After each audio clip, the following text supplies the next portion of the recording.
25 personil ini kita periksa terkait dengan ketidakprofesionalan.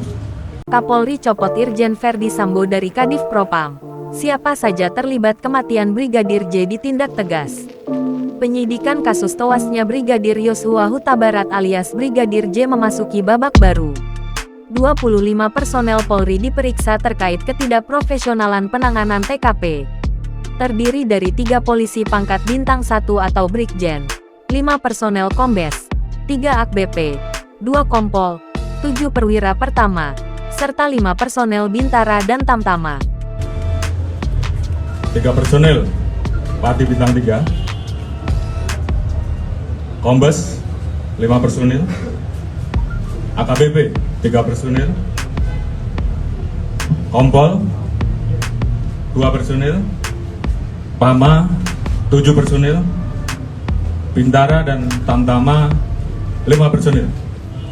Malam ini juga 4 personel ditempatkan di tempat khusus selama 30 hari.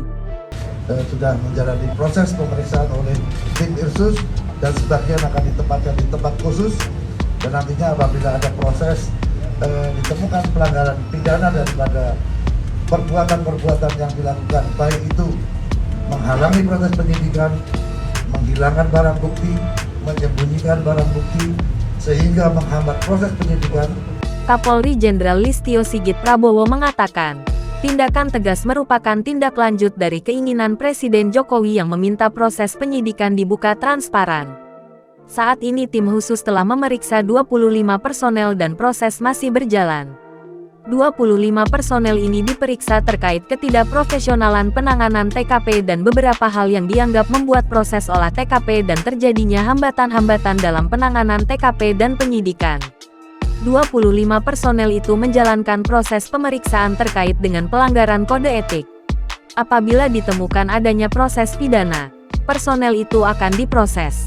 Kapolri malam ini mengeluarkan TR khusus untuk memutasi sejumlah personel.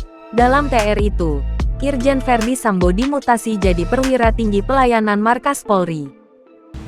Dan malam hari ini saya akan keluarkan TR khusus untuk memutasi, dan tentunya harapan saya proses penanganan tindak pidana terkait dengan meninggalnya Brigadir Joshua ke depan akan berjalan dengan baik, dan saya yakin tim sus akan bekerja keras dan kemudian menjelaskan kepada masyarakat dan membuat terang tentang peristiwa yang terjadi. Penyidikan tidak berhenti setelah ditetapkan satu tersangka, akan terus dikembangkan. Siapapun yang terlibat dalam proses tindak pidana itu akan ditindak tegas. Kabareskrim Polri Komjen Pol Agus Andrianto menjelaskan, saat ini pihaknya sudah memeriksa 43 saksi dan menetapkan satu tersangka. Tentang 4 personel yang ditempatkan di tempat khusus, akan menjalani proses kode etik.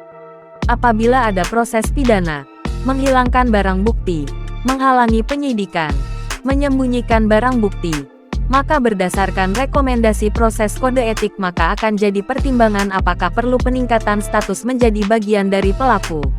Kita jadikan dasar apakah perlu kita lakukan peningkatan status mereka menjadi bagian daripada para pelaku yang tadi ada pasal 55, 56 adalah ada yang melakukan, turut serta melakukan, menyuruh melakukan perbuatan pidana, atau karena kuasanya dia memberikan perintah untuk terjadi sesuatu kejahatan, termasuk memberi kesempatan dan memberi bantuan sehingga kejahatan itu bisa terjadi.